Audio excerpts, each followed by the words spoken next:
Rising Threat, Volume 2, by Lefenul of Sunhold.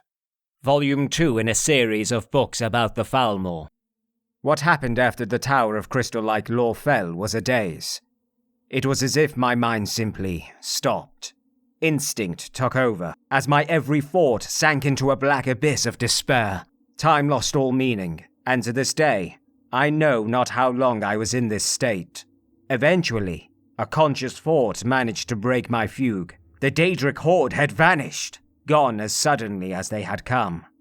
Before my numbed mind could comprehend the tumult that consumed my beloved Somerset Isle, before I could formulate the question, how? They were there, dripping honeyed poison in our ears. The Thalmor. They were the ones that saved us, they claimed, working deep and subtle magics. It was their efforts, their sacrifices that delivered the altmer from extinction. Oh, what fools we were! We wanted so desperately someone to thank for ending our tribulations. We lavished it upon the first to step up and claim the glory.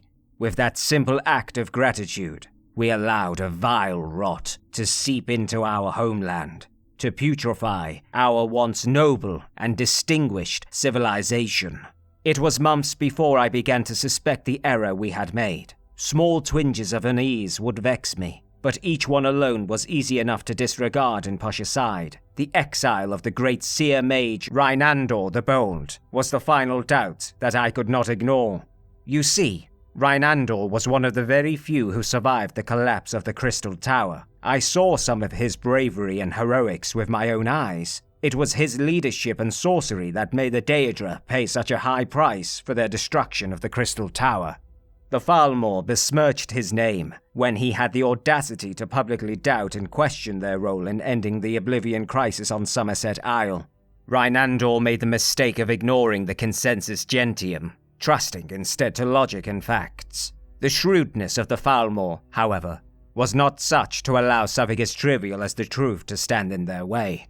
As soon as they shifted the collective opinion ever so slightly against Rhinandor, they had him sequestered and intensified their efforts to tarnish his reputation. Unable to mount any sort of defense to the Thalmor's attacks, Rhinandor was quickly denounced and exiled.